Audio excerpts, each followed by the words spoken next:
welcome back to our channel. For those of you that are new, welcome. For those of you that are returning, thanks for coming back. We don't deserve you. We don't. So before we get into our case this week, there's a few things that we're going to go through, but this case is a little different. Actually, wait, hold on, back up. A little bit of housekeeping. Guys, if you see, we have a different setup, and that is because we are also going to be posting this as a podcast as well, which is really exciting. We're so excited about this. I know. We have upgraded our mics, so no more lawnmowers in the background for you guys that have been with us for a while. It was about time. We've been doing this, for almost a year now? A year. Yeah. So it was about time. I think actually today, August 20th or August 21st is when we first uploaded our first episode. Oh. So it's been a year. That's insane. We're big girls now. We've upgraded to, different microphones, and we're going to try this podcasting out as well. Yeah. So hopefully the audio is a lot better for you guys. Obviously, we're still learning everything and all the fancy equipment that we have hidden back here that you can't see. But right. Just bear with us. Yeah. Hopefully it's better. But yeah, we will be podcasting. So it'll be on Spotify and Apple Podcasts. So yeah, a lot of you guys actually, and I'm not even making this up. Also, though, when I say a lot, it's like 5. But still, that's a lot to us. But 5 different people asked. We could pick them out of a crowd. Asked for us to turn it into a podcast. And because we're already doing all the work to do the YouTube channel, it's just easier to export it as a podcast as well. So you'll be getting both. So whether you're watching us on YouTube or whether you're listening to us on Spotify, both help us out. So thank you guys. And then actually getting into the case, this case is a little different than what we normally do. And that's because it's an active missing persons case. And she actually went missing in July of this year. So right. So it's a quick turnaround. We don't know a whole lot about the case. Yeah. Just what has been announced to the public so far. So it's kind of like a call to action. Exactly. That's what it is. So we're asking you to share this. We're asking you to reshare her missing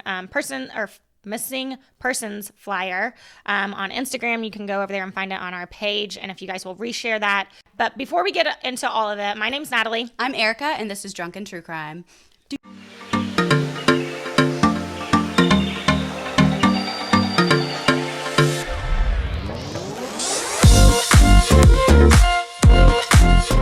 So real quick, we've got a few disclaimers. If you're new here, listen up. If you are returning, you know these, but we're going to go through them quickly. First, we talk about true crime. 2, we drink. 3, we cuss. 4, sometimes we laugh. That's because we're human. We're not making fun of the victim. We're probably making fun of ourselves or the dirtbags involved in these cases. So that is what it is. Okay, last disclaimer here, folks. The information provided by us in this video is for educational purposes. All information in this video is provided in good faith. The views expressed are our own personal opinions, and the details we provide are all alleged, and individuals are innocent until proven guilty in the court of law. So this week we're talking about a young lady who went missing outside of Atlanta, Georgia, or actually was in Atlanta, Georgia. She's from just right outside, and her name is Allahnia Lenoir. That is such a fancy name. Yeah. Again, to Erica's point earlier, there's not a lot of information in this case yet, and that's because it's really, really new, and we're assuming that the police officers are keeping a lot of the information that they have close to their chest because it is an active investigation. Right. So again, this is really just a call to action to get her name out there, help her family and friends who are so desperately trying to get attention from the media and everyone else. It's really just we're trying to help out in any way that we can, and we're asking you guys to do the same. So we'll give you the information that we have as of now, but again, it's not a lot because this is so new. If you can hear me, your mother and your father, we love you very much, and we will not stop until you are found. A father and mother's passionate plea for their daughter's safe return. Please fight. Keep fighting. And we're going to all keep praying for you to have strength to come home. She would not leave, for no reason. There's no reason. So that's why we know she had to have been taken. I cannot accept that as a mother, and I won't. I will keep knocking on doors, and I will keep asking, and I will keep posting you, and I will keep asking everybody else to do the same thing.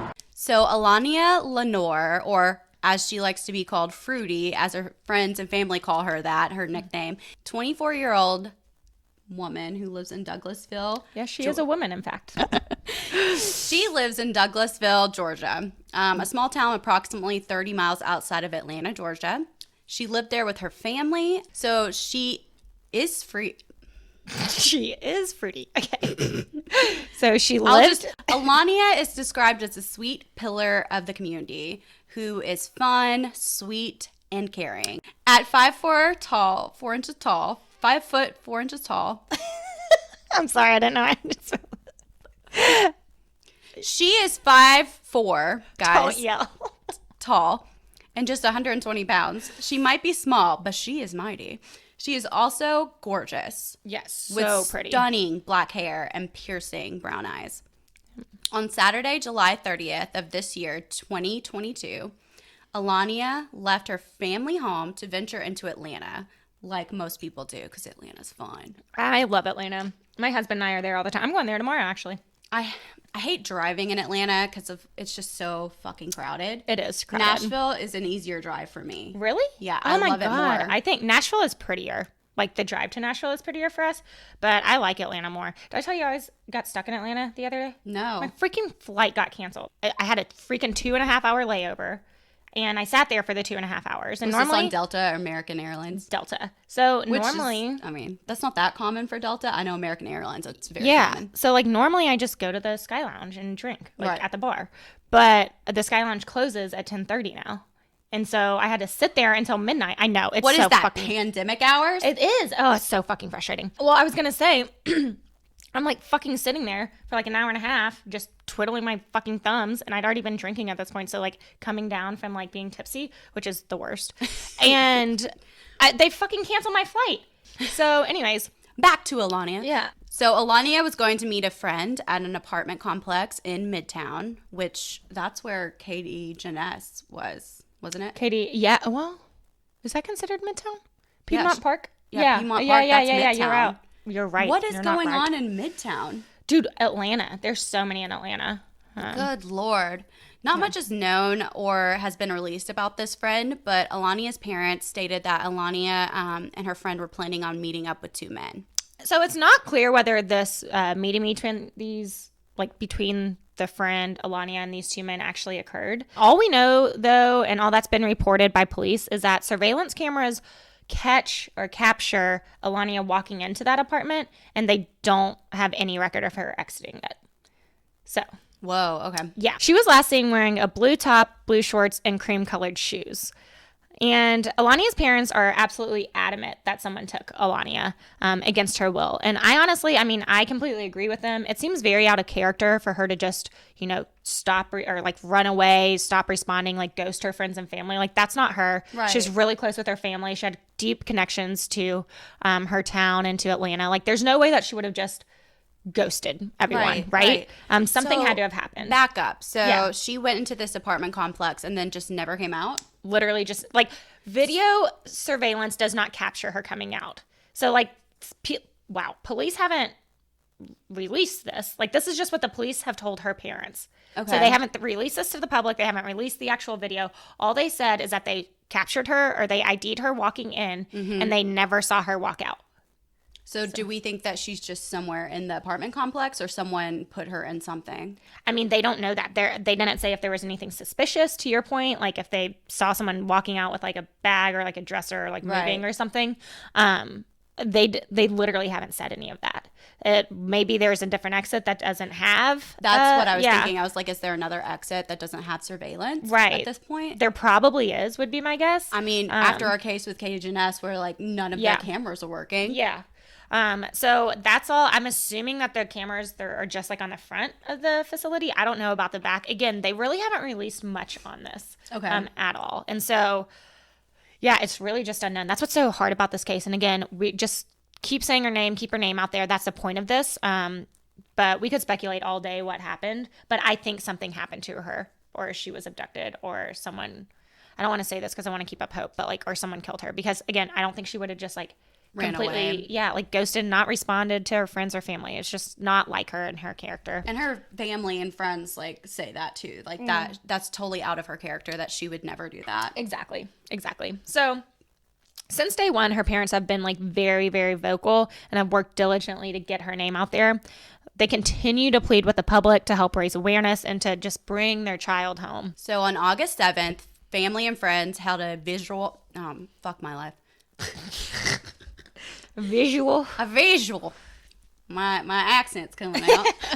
So on August 7th, family and friends held a prayer vigil Why Vigil. do I keep saying visual? I don't know. It's they held a prayer vigil. They held. Erica just cannot pronounce that word Oh evidently. my God. They held a prayer vigil. Good job. Right? Fuck you. Right in front of the apartment complex where Allahnia was last seen. Her mother pleaded with the community and said, "Don't stop saying my daughter's name." Yep. And so we're not going to stop saying her name. Yeah. We are going to share this as much as we can. Yep. So that's exactly why we are here covering this case, like I said. Yeah. So please, please, please share this video, share her missing persons flyer. Yep. Please do whatever it takes to find Allahnia. Again, Allahnia has black hair, brown eyes, 5'4", and weighs 120 pounds. She was last seen wearing a blue top, blue shorts, cream-colored shoes. If you have any information, please call the Atlanta Police Department at 1-404-546-4235. Thank you. Yep. And that's honestly all we have about the case. Yeah. So again, to Erica's point, share away. Okay. With that being said, guys, Be a bitch and stay alive. Cheers. I